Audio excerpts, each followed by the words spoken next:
bad, man. I forgot to put the loop on here, so give me one more second. No worries. I gotta put the loop on. We'll be right back.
All right, we had a false start a little bit ago, but we're good to go. What's going on, Colin? How you doing?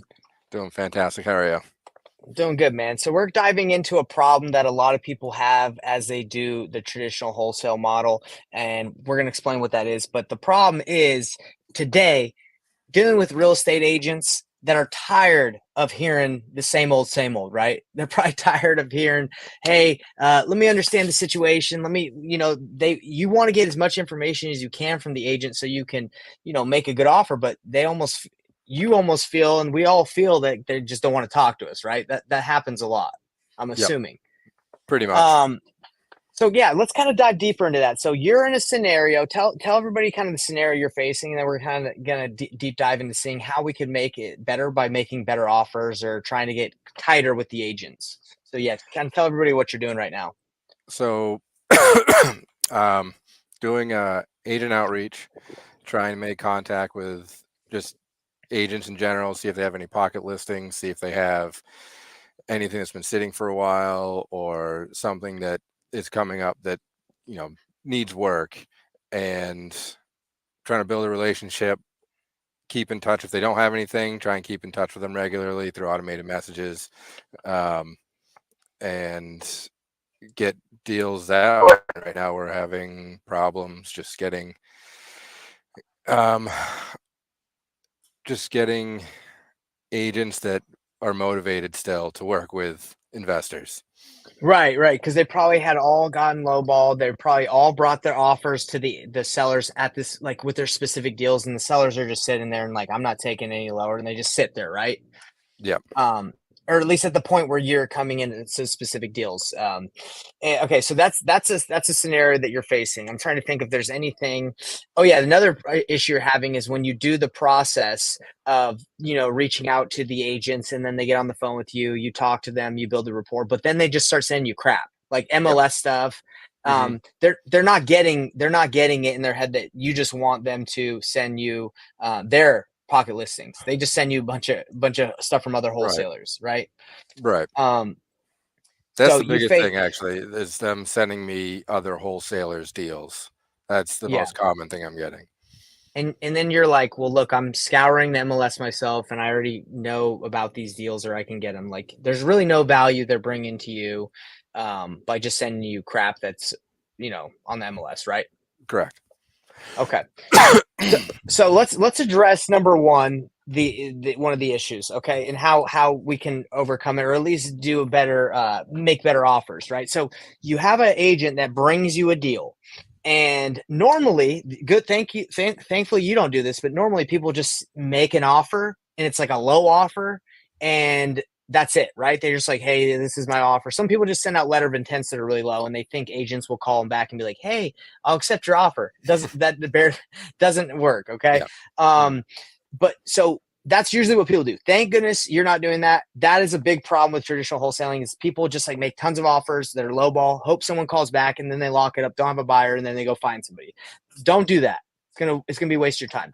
You've done good because you've done a step, obviously better than that because you have them reach out to you and then you try to understand the situation of the seller as far as you can. Tell us a little bit about the process that you've been doing where you reach out to the buyers in your area that have flipped properties.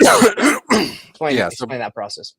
basically, what's happening is if I do have some potential with an agent, they have either that off-market deal that they just came across, or something along those lines.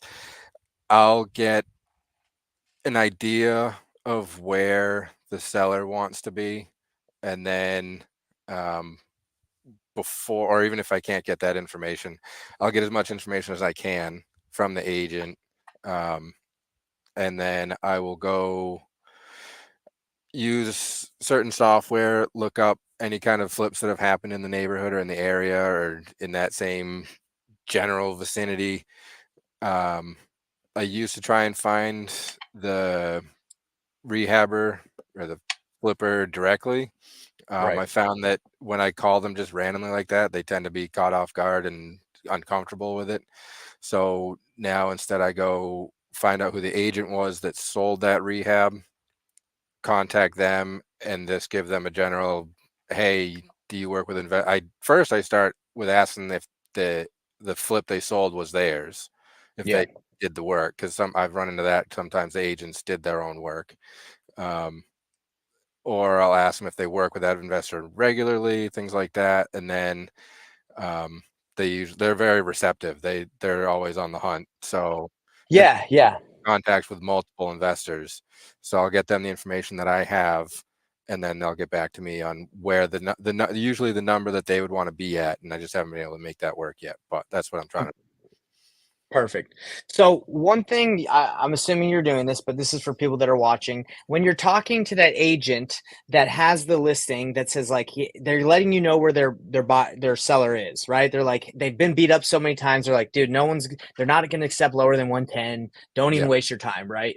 Hmm. So they're kind of giving you that information. One thing I would ask is, hey, is there anything outside of price that is important to the seller that we could do so we can make a more aggressive offer? So what that does is that usually gives them their timeline. Maybe it gives them like, something that's important to them, like leaving some of the stuff, doing a post possession, doing stuff outside of price because price does not always win deals. Yeah.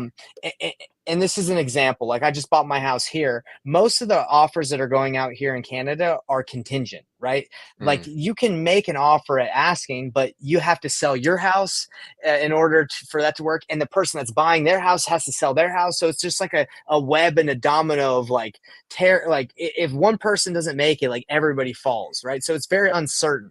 So if you can understand like they want certainty, they want speed, they want convenience, they want a large earnest money deposit, like coming in with a lower offer, even though they've been hit in between, the legs multiple times of low offers. If you can come in and understand what they need and then go to, as you just did the strategy, and they're saying the other agents like, hey, my buyer could do 100,000, right? For example, you would go to them and you'd say, hey, that's totally cool. But look, I'm just gonna be real. That's they've been hit with that multiple times. Is there anything that you can add to make your offer more aggressive?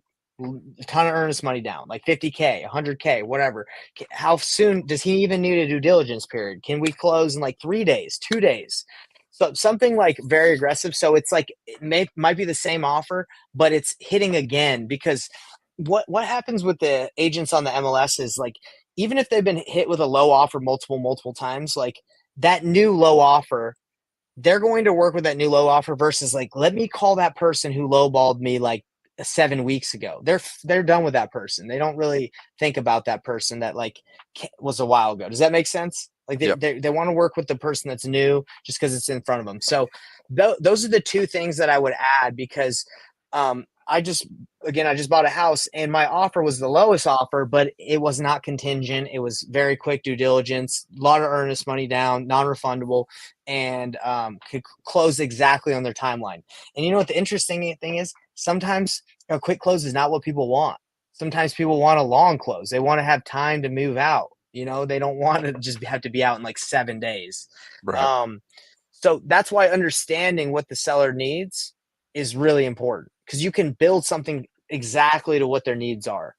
Um, so again, those are the two things. Find out what it is and see if the buyer that you're the agent, the buyer, whoever you're talking to, can do that, or what else they can do that would make it juicy that you never even thought of. Maybe they know something that you don't, that's like pretty appealing in that area, right? Yep. Do you think something like that might help, like to get like improve your offers when you're doing this? Absolutely. Okay. So that's another thing. Now, I would say really other than that, like if they're like if you run that process and the seller is still not, being realistic, then the follow-up game makes sense. And then just the hard thing is like you kind of want to reach out to some more buyers, but you also don't want to waste your time because you feel like the Right. seller's unrealistic. So it's almost like, okay, let me just follow up and just continue. Just know that the seller's not ready yet, but we'll be Hmm. there when they are. And then you can leave that discussion and be like, hey, I'm ready to go. Just, I'm going to keep following up with you, but will you let me know? Man, I hate to let me know because I don't, agents, they forget, man. I feel like they do Oh not yeah. remember. They don't remember people. Yeah. Because I just sold my house, like my other house in Utah, and we had multiple people that offer, but like we didn't really think to reach out to them because it's like that's like a week ago. It's like a Hmm. major amount of time where you're like, hey, we don't even know what they're up to now. Let's just continue with what we have. It's weird, but that's just how Yeah. agents think. Okay, so let's go over the next issue, and it's agents sending you trash, Yeah. right? Like other wholesalers listings, other what's the word? Not other wholesalers listings, but like stuff that's not even theirs, right? Not their pocket Yeah. listings. Yeah. So I'm trying to update the initial outreach SMS messaging so they mhm, get more of an understanding of what we're trying to do. But there's a follow up whenever they bring me something that's not their listing on market, whatever. I do have a follow up message where, I kindly, I politely tell them, we're, um, we're looking at the MLS every day. Anything you send us is out there. We've probably already seen it, so it's whatever. And that's yeah, yeah. But they still don't. exactly. It's like I don't know. They I feel like they're not it's that quick on the uptake. You know what I feel like they do is they just take all the investors they talked to on the phone and they just put them in like a drip or like a Yeah. can't like a can't auto campaign. And Oh that's yeah. not what we're looking for. We're not looking to get into No. your campaign system. So this is what I would suggest. It's like, and it's manual. It's very manual, but manual labor. But it's what makes the difference, right? Because not only do you have Astro Blaster and there's other softwares, but there's a ton of them, other people that have it. I would assume that like Hmm. a lot of the same messaging is kind of going out there right now, like, Yep. hey, just bring me stuff off, pocket listings, blah, blah, blah. Now, who are they really bringing the pocket listings to? They're bringing the pocket listings probably to their broker, Hmm. probably to like their dad that, buys properties, like people they know. Right. Okay. So how do you get on that level? I'm about to show you this is a mind map that I created off of listening to like the teachings of a guy that does this like all in one market. Just, this is all he like specializes in, like his main focus. So this is his process, and I thought it was pretty good. I'm not like super into agent outreach. I like to work directly with wholesalers a little bit more, just because they understand the process. But this is what he taught. So I'll give you some pointers and some suggestions, and we can kind of vibe, and you can tell me what you think. All right. So you pick one market and then you network with a couple solid cash buyers. Now you go directly and do the neighborhood technique where you find the buyers. I think that's totally cool. But as you do that, you're going to build more relationships with cash buyers or agents. So you're Right. good with that. You're going to identify a potential listing or agent to reach out to, right? So you're going to be able to do that through your process that you're doing at the moment where you're reaching out to agents and saying, hey, send me stuff, right? Or you could specifically go hit up a property that looks like it's what is that, like one that looks like a decent opportunity, and call them directly. But I Hmm. think your process is fine because it reaches out to more people. So when you call the agent to make an offer, you make a discovery call to the agent, and then there's a certain script out here that I can share with you. But you have a script to talking to the agent. You analyze the property, and you send the offer terms with. And this is his process, right? He'll send an offer and follow through that process, which we both talked about. Like, hey, if the offer, like, unless you really know if the offer is decent, it's probably not going to go anywhere, right? Like if it's Right. not like customized. What he does is he takes this agent and he adds it to his CRM, and he creates a list entitled real estate agents. And next thing is he adds a note into his CRM about the conversation. After he has that conversation, he puts them in a follow up drip for 30 to 90 days to follow up on that property he actually called about. And then this is the thing that I actually liked most of the process is he sends them a friend request and a LinkedIn connection. He says you establish a facial recognition, and you're now present in their news feed and with their featured content. So it's interesting. Like if you start making more content or just about like what you do, how you buy houses, like it will appear more, and they'll get to recognize you a little bit more. Now I Hmm. don't know if you want to get on that level and have them be your Facebook friends, but I could see that getting one step above than the wholesalers just like, hey, call me if you have anything, right? Or just email me if you have something. Right. um, After that, they text their cell phone number and email them saying, hey, thanks for taking my call. This is my cell. You give them your cell phone, not like your CRM, but your actual cell. Your buy box criteria, you do that. You sign your text with who you are, and you can email them also your contact information. Now, this can be automated as well, but it's just like an additional steps to be personalized. Um, this guy also says he suggests catering his social media to real estate, like just talking about real estate. So when they do become friends with him on LinkedIn and Facebook, they're saying that you're active in the real estate game. Um, he tags the agents depending on if they're willing to like call him directly or if he's gone through this process with them with VIP, and then he'll follow up with those more regularly if they're a VIP agent. And let's see. This is what I think again is like the sauce is what value do you provide to the agent? Because the agent's not going to really remember you. They get a lot of these calls. It's like, hey, will you add me your cash buyers list and send me whatever you got? Like you want to be like their go-to person. And how do Right. you set yourself apart from that? Well, you have to provide massive value to them that they say, okay, this person like is really worth calling out of like the 10 people have called me or the 100 people I have on my list that say they're cash buyers. You want to let them know, look, hey, not only do I buy properties, but I literally am on the MLS and I'm networking with cash buyers every day. So if you have something that you want, like a 24-hour commitment to make an offer, if you send it to me, I commit that I will make you an offer within 24 hours, and you'll know, what your seller could get on a cash offer like that. Plus, I'm not only going to run it by me, but I have a couple people in my network that I could kind of get you an idea. Why is that valuable to a real estate agent? If they're talking to a seller and the seller's like, I might want to list it. I'm not sure if I want to list it. I would like to sell for cash. And the agent's like, well, hey, I know a guy that, I know someone that I can get you an idea of what a cash buyer would pay before we even list this. That's something that a service that you can provide to that agent. And if you let them know that, you're going to go a little higher up on their list already, right? Hmm. Yep. Explaining to them the opportunities to work with you. Now, I know the double dip doesn't always work, like in all markets, but it does in Canada. That's how I think I got this deal as well, because my offer was super low compared to, the competition.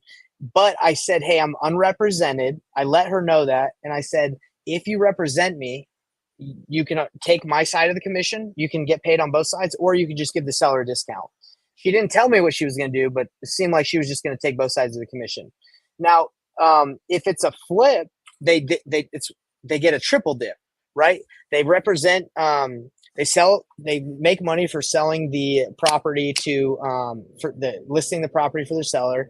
They make money from representing you, and then you, if you're going to flip it, you would say, yeah, you can represent me when I flip it too. So they triple dip, and they're super excited about that. It's like, oh Right. dang, I just made 3 times the commission. I'm definitely going to go and push for you. Um, Now, this is a little high, like higher level, but if you speak of brokerages, yeah, a lot of the agents are going to get to know who you are. If you're like, hey, this is what I do, this is what I do with investing. And this guy goes above and beyond. He makes a monthly newsletter providing value to agents in his network that he talks to. So he'll like, hey, do you mind if I add you on my investor newsletter so I can kind of give you some more information on how we help people, blah, blah, blah. So I believe that if you're talking to these agents, and most people I know because I've done it in the past, they're just like, hey, will you just add me to your cash buyers list and let me know if you have any properties that you come across? That's the most that like I'll say sometimes, and I know that's the most some people are saying. But if you can really make it juicy, be like, look, I'm unrepresented. I scour the MLS, but if you come across anything that you get, not only will I'm unrepresented, you could represent me in the transaction, but sometimes when I flip these, again, I would rather go with you because you brought it to me. You can make triple the commission. I'll honor I'll honor the commitment that if you send me anything, I will get you an offer, a cash offer within 24 hours so you can tell your seller where they would be at if they just went with a cash offer. And then obviously you're going to make money on that. Yeah. I also have a big cash buyers list and yeah, and then these two things, it's whatever. I wouldn't not really focus, but these are the three things that I think will get you higher on that list. Does that make sense? Yep. So I just want your feedback. That was like some notes I took, and I said, okay, that's pretty good stuff. Are you doing with some of those things I talked about, or what do you think? What do you think? I'm trying to remember everything we just went over, but I would say I'm doing Facebook requests and LinkedIn requests, and just texting them from your cell phone, and basically just letting them know like the value you provide with those three things. That's kind of like the gist. No, I would say I'm not doing any of those. Okay, totally get it, man. It's a lot of extra steps, right? And it's usually not automated, but Well, really something what I'd you're doing. never thought of before. Okay. And that's why I wrote it down. I was like, it's pretty smooth, right? Like, because really what you're trying to do is you're just trying to keep them, you're trying to have them have you at top of mind. Right. Because I know how agents work, man. Like they have, when they build a relationship, they're sending all their cash buyer stuff to like that one guy who they've just already done a deal with and they trust, or their dad, like I said, their dad or their friend or broker. So in order to break through, you really got to make an impression. And how do you make an impression? When you serve.